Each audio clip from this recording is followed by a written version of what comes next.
जय श्री गणेश। आषाढ़ी संकटी चतुर्थी की आप सभी को बेहद शुभकामनाएं। आषाढ़ महीने के कृष्ण पक्ष की चतुर्थी तिथि को भगवान गणेश जी की पूजा और व्रत करना चाहिए। इस व्रत में गणेश जी के कृष्ण पिंगाश रूप की पूजा करनी चाहिए। गणेश पुराण में आषाढ़ महीने की संकटी चतुर्थी व्रत के बारे में बताया गया है। इस व्रत का पूरा फल कथा पढ़ने पर ही मिलता है। प्राचीन काल में रंतिदेव नामक प्रतापी राजा थे।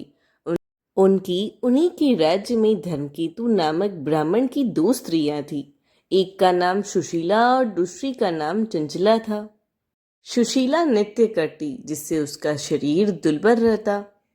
वहीं चंचला कभी कोई व्रत उपवास नहीं करती थी।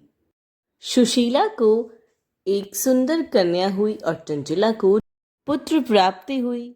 यह देखकर चंचला सुशीला को ताना देने लगी कि इतने व्रत उपवास करके शरीर को जर्जर कर दिया, फिर भी कन्या को जन्म दिया। मैंने कोई व्रत नहीं किया तो भी मुझे पुत्र की प्राप्ति हुई।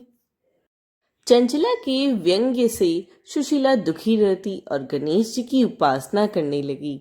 जब उसने संकट नाशक गणेश चतुर्थी का व्रत किया तो रात में गणेश जी ने उसे दर्शन दिए और कहा कि मैं तुम्हारी साधना से संतुष्ट हूँ।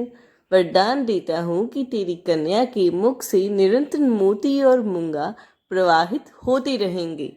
तुम सदा प्रसन्न रहोगी। तुम्हें वेद शास्त्र का ज्ञाता पुत्र की प्राप्ति होगी। वरदान की बात कन्या से ही मुख के मोती और मूंगा निकलने लगे। कुछ दिनों के बाद एक पुत्र भी हुआ। बाद में उनके पति धर्मकेतु का स्वर्गवास हो गया। उसकी मृत्यु के बाद चंचला का घर का सारा धन लेकर दूसरे घर में रहने लगी।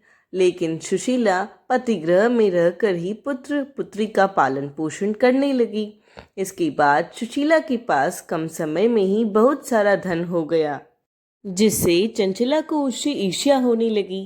एक दिन चंचला ने सुशीला की कन्या को कुएं में धकेल दिया, लेकिन गणेश जी ने उसकी रक्षा की और वह सकुशल अपनी माता के पास आ गई।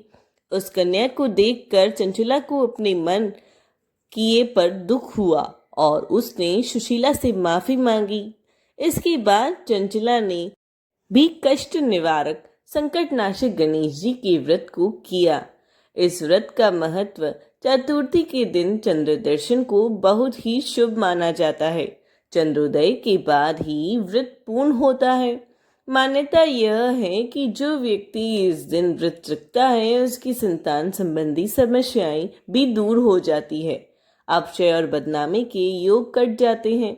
हर तरह के कार्यों की बाधा दूर होती है। धन तथा कर्ज संबंधी समस्याओं का समाधान होता है। जय श्री गणेश। वीडियो अच्छी लगी हो तो वीडियो को लाइक, चैनल को सब्सक्राइब जरूर करें।